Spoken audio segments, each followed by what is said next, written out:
Welcome to whistle.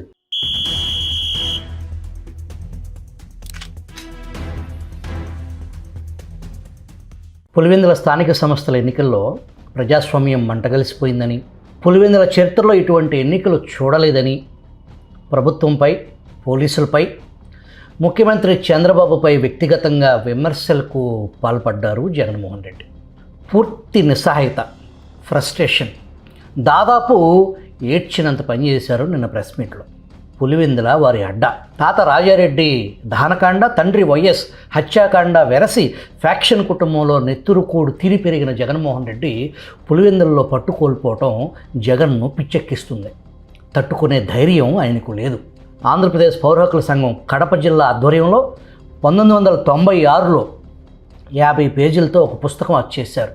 అంటే 30 సంవత్సరాల క్రితం ప్రొద్దుటూరుకు చెందిన కె జయశ్రీ అనే మహిళా న్యాయవాది నేతృత్వంలో కడప జిల్లాలో పాలిగాళ్ల రాజ్యం పేరుతో కడప పాలిగాళ్ల చరిత్రను కళ్లకు కట్టే విధంగా 3 దశాబ్దాల క్రితమే ఆంధ్రప్రదేశ్ పౌర హక్కుల సంఘం ఒక పుస్తకం ప్రచురించింది.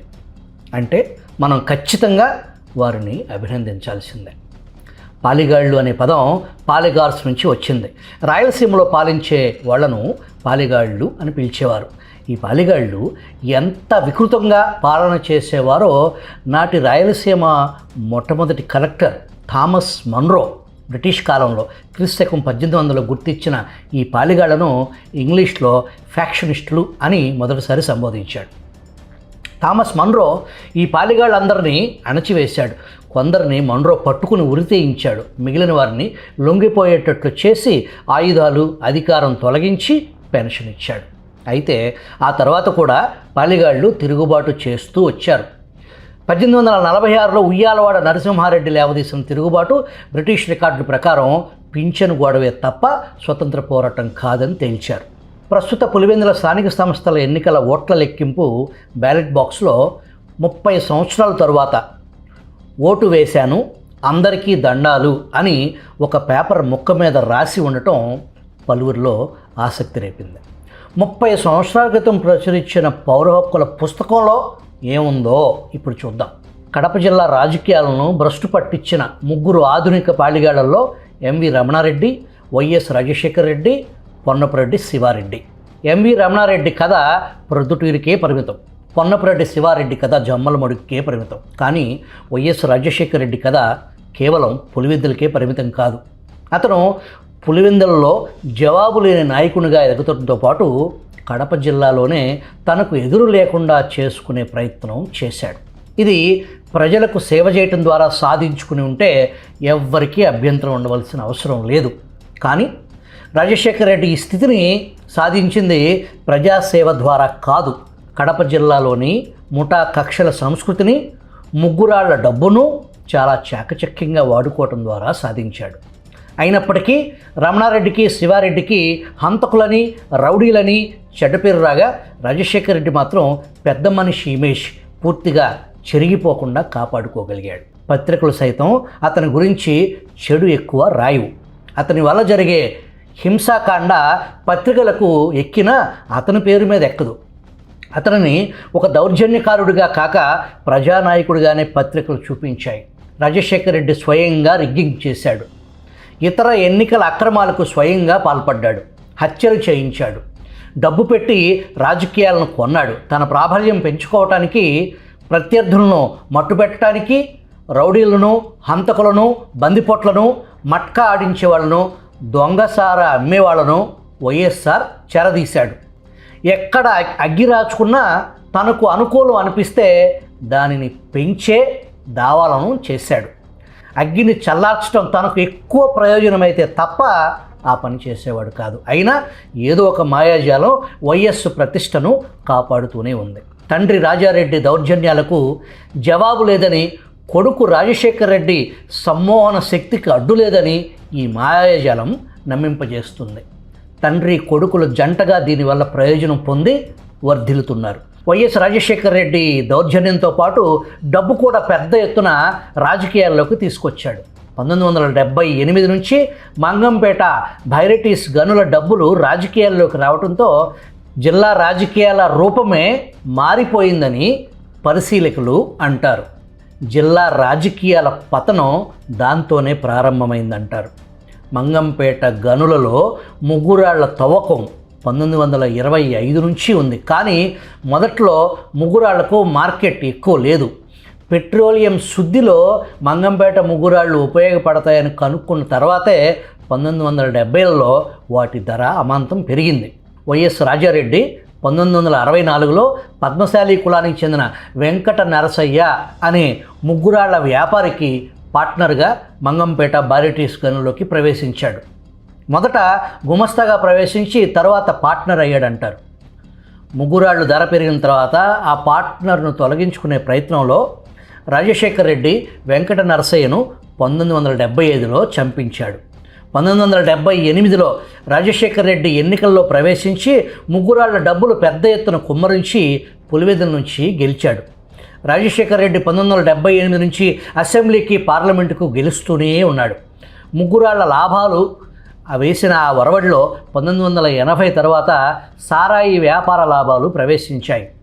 సారాయి పైసల సంబంధాన్ని వైఎస్ రాజశేఖర రెడ్డి రాజకీయ చరిత్రలో భాగంగా చూడొచ్చు. రాజారెడ్డి పేరు చెప్తేనే జనం భయపడే స్థితి 1960లోనే మొదలైంది.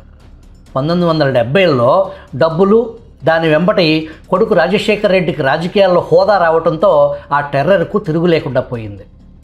రాజారెడ్డి చేయించిన ఒక పట్టపగలు హత్యను ఈ సందర్భంలో స్థానికులు ఉదహరిస్తారు.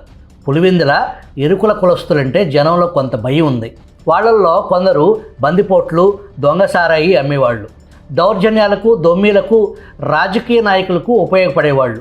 వాళ్లను పులివెందుల్లో అటు డిఎన్ రెడ్డి కుటుంబం, ఇటు వైఎస్ కుటుంబం వాడుకున్నారు. కానీ రాజారెడ్డి తన భుజబలం ప్రదర్శించుకోవటం కోసం వాళ్లను టార్గెట్గా ఉపయోగించుకున్నారు. ఎరుకుల సామాజిక వర్గానికి చెందిన ఊసన్న అనే వ్యక్తిని రాజారెడ్డి పట్టపగలు కిరోసిన్ పోసి సజీవంగా దహనం చేసి చంపించాడు. ఒక మహిళ మెడలో బంగారపు గొలుసు దొంగిలించడానికి ఊసన్న ప్రయత్నించాడని, ఆమె పెనుగులాడటం చూసిన జనం దృష్టి మళ్లించడానికి ఆమె తన భార్య అని తనతో రానంటుందని చెప్పి తప్పించుకున్నాడని కథ. అదే రోజు అతన్ని పట్టుకుని బహిరంగంగా సజీవ దహనం చేయించాడు. అప్పటి నుంచి రాజారెడ్డిని ఎదిరించాలంటే జనం భయపడే పరిస్థితి నెలకొందంటారు.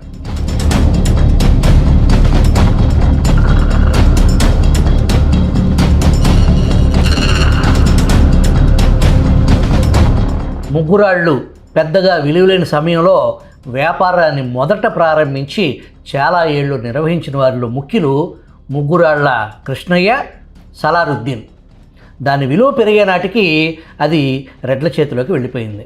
మంగంపేట ముగ్గురాళ్ల వ్యాపారంలోకి వైఎస్ రాజారెడ్డి ప్రవేశించాడు. పార్ట్నర్ వెంకట నరసయ్యను వదిలించుకోవటానికి 14 లక్షలు ఇచ్చి బయటికి పంపించే ప్రయత్నం చేశాడు. ఈ ప్రయత్నానికి గజ్జల మల్లారెడ్డి, ఒకప్పటి కమ్యూనిస్టు నాయకుడు, ఆ తర్వాత పత్రికా సంపాదకుడు మధ్యవర్తిత్వం నెరిపాడు. అయితే వెంకట నరసయ్య ఈ బేరంతో సంతృప్తి చెందలేదు. వైఎస్ వాళ్ళు అతన్ని చంపించి సమస్యను పరిష్కరించుకున్నారు. ఈ హత్య రాజశేఖర రెడ్డి చేయించాడంటారు. దానికి ప్రతీకారంగా వెంకట నరసయ్య బంధువులు హైదరాబాదులో రాష్ట్ర సెక్రటేరియట్లో రాజశేఖర రెడ్డి పైన కాల్పులు జరిపారు. వైఎస్ త్రుటిలో తప్పించుకున్నాడు. 1990 ఫిబ్రవరిలో రాజారెడ్డి ఒక పెద్ద గుంపును వెంట పెట్టుకుని పులివెందుల్లోని ఎరుకుల వారి ఇళ్ల మీద దాడి చేసి డైనమిట్లు పెట్టి వాళ్ళ ఇళ్ళు పేల్చేసి బాంబులు వేసి దాదాపు 7 గంటల పాటు విధ్వంస దహనకాండకు పాల్పడ్డాడు. 100 ఇళ్లకు పైగా కాలి పేలి ధ్వంసం అయ్యాయి. పోలీసులు ఉండి కూడా ఏమీ చేయలేకపోయారు.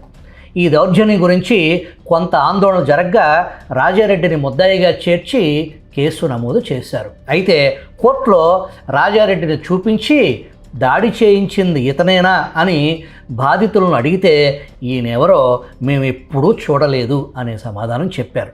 ముఠా కక్షల సంస్కృతి జిల్లా రాజకీయ సంస్థగా మారి ప్రజల ఉనికిని శాసించటం కడప జిల్లాలో ప్రజల జీవితాలకే కాక ప్రజాతంత్ర చైతన్యానికి కూడా చాలా నష్టం చేసింది.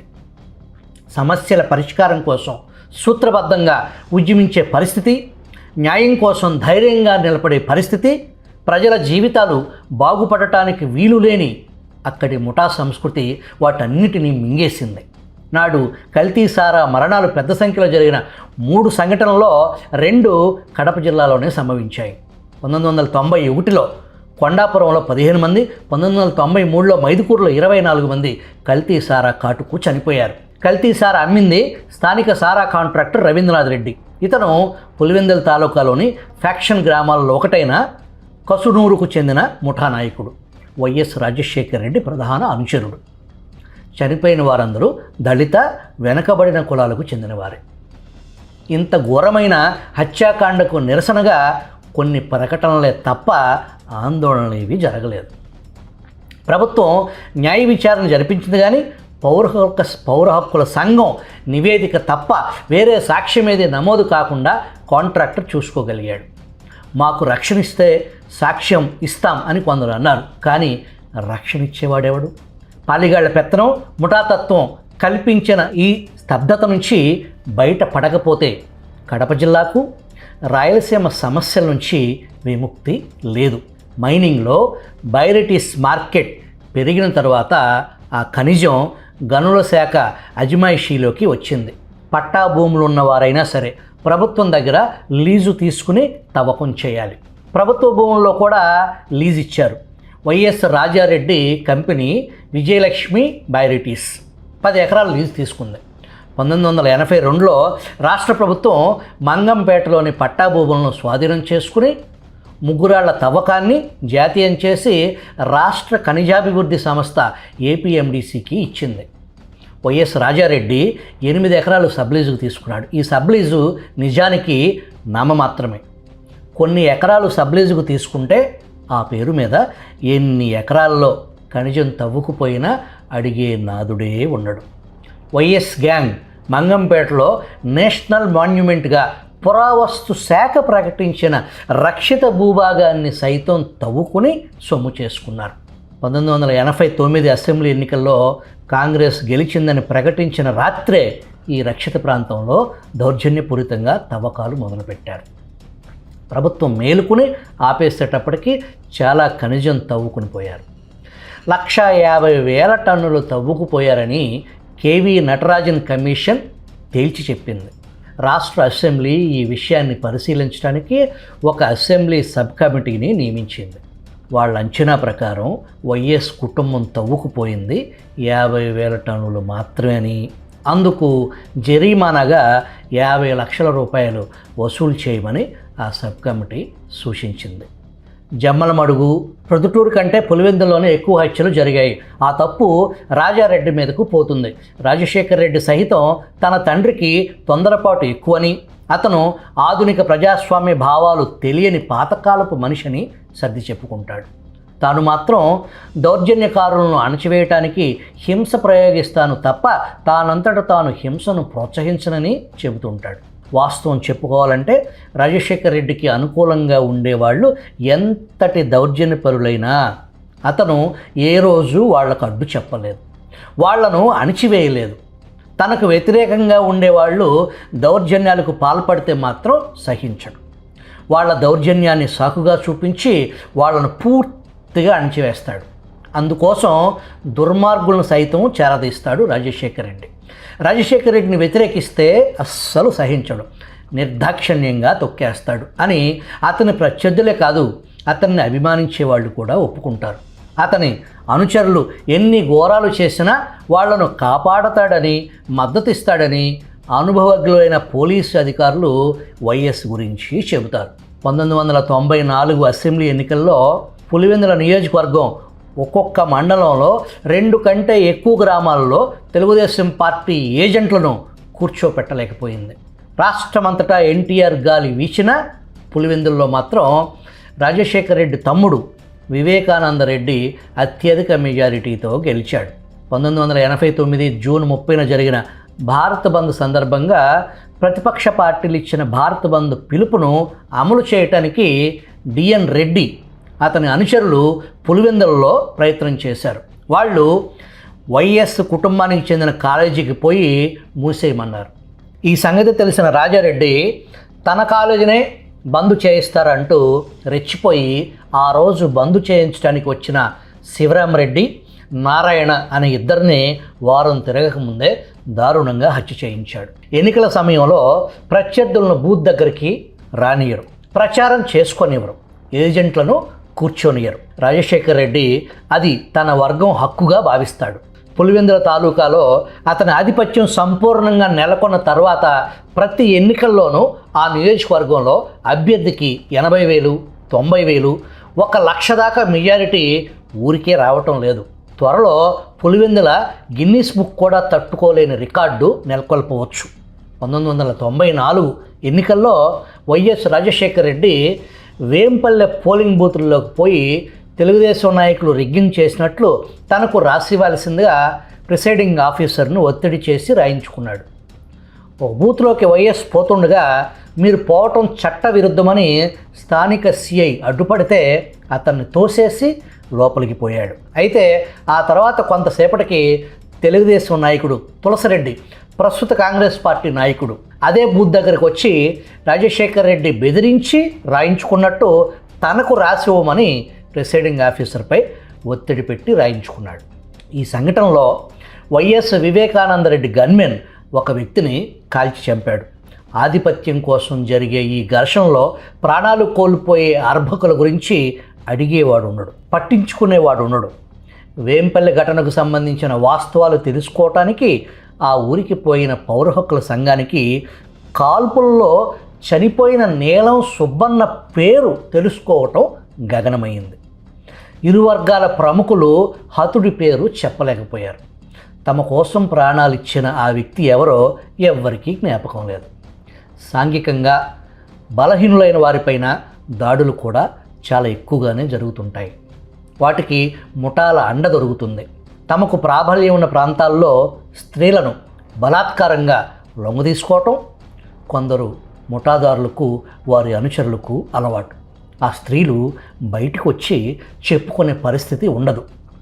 దళిత కులాలపై ఈ దాడులు ఈ పాలెగాళ్ల పాలనలో నిరాకాటంగా సాగుతుంది. 1994 జూలై రాత్రి పులివెందుల తాలూకాలోని సింహాద్రిపురం పోలీస్ స్టేషన్లో ఇటువంటి మరొక వింత జరిగింది.